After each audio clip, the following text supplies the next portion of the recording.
नागपूर शहरात अनैतिक मानवी वाहतूक आणि देह व्यवसाय विरोधात पोलीस आयुक्तांच्या संकल्पनेतनं सुरू असलेल्या ऑपरेशन शक्ती अंतर्गत गुन्हे शाखा अनैतिक मानवी वाहतूक प्रतिबंध पथकाने मोठी कारवाई केली आहे। इमामबाडा परिसरात छापा टाकत एका महिलेच्या घरातून देह व्यवसाय चालवला जात असल्याचा पर्दाफाश झाला असून एका पीडित महिलेची सुटका करण्यात आली आहे। पोलीस आयुक्त नागपूर शहर यांच्या संकल्पनेतून मानवी तस्करी व व्यावसायिक लैंगिक शोषणाचे जाळे उखडून टाकण्यासाठी नागपूर शहरात ऑपरेशन शक्ती राबविण्यात येत आहे।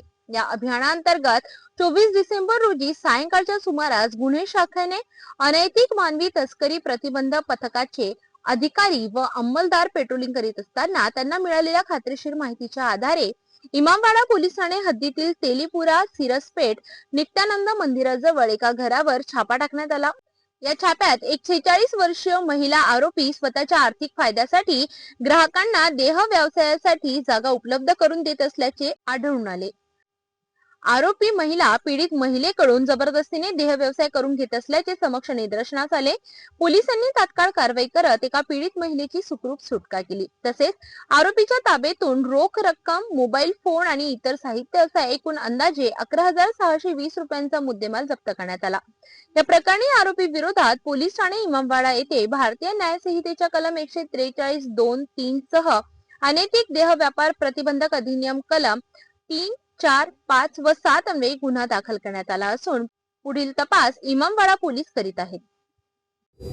आमचे गुन्हे शाखेच्या ASTOच्या पथकाला एक गोपनीय माहिती मिळाली होती की इमामबाडा पोलीस स्टेशनच्या हद्दीमध्ये सिरसपेठ तेलीपुरा या ठिकाणी एक अवैध मानवी व्यापाराचं एक माहिती होती।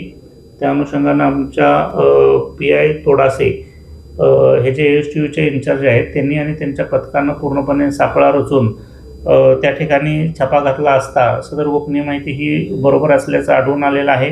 त्या ठिकाणी एक महिला आरोपीला ताब्यात घेण्यात आलेला आहे। ती दुसऱ्या महिलांना आमिष दाखवून असे अनैतिक व्यापार करण्यासाठी त्यांना प्रवृत्त करत असल्याचं पण निदर्शनास आल्यामुळं त्याच्यामध्ये पोलीस स्टेशन इमामबाडा या ठिकाणी गुन्हा दाखल करण्यात आलेला आहे। त्या महिलेला ताब्यात घेण्यात आलेला आहे आणि पुढील तपास इमामबाडा पोलीस स्टेशन करत आहे। नागपूर शहरात मानवी तस्करी आणि देह व्यवसायाविरोधात पोलीस प्रशासनाने घेतलेली ही ठोस कारवाई असून अशा अवैध धंद्यांवर भविष्यातही कठोर कारवाई सुरूच राहणार असल्याचे पोलिसांकडून स्पष्ट करण्यात आले आहे।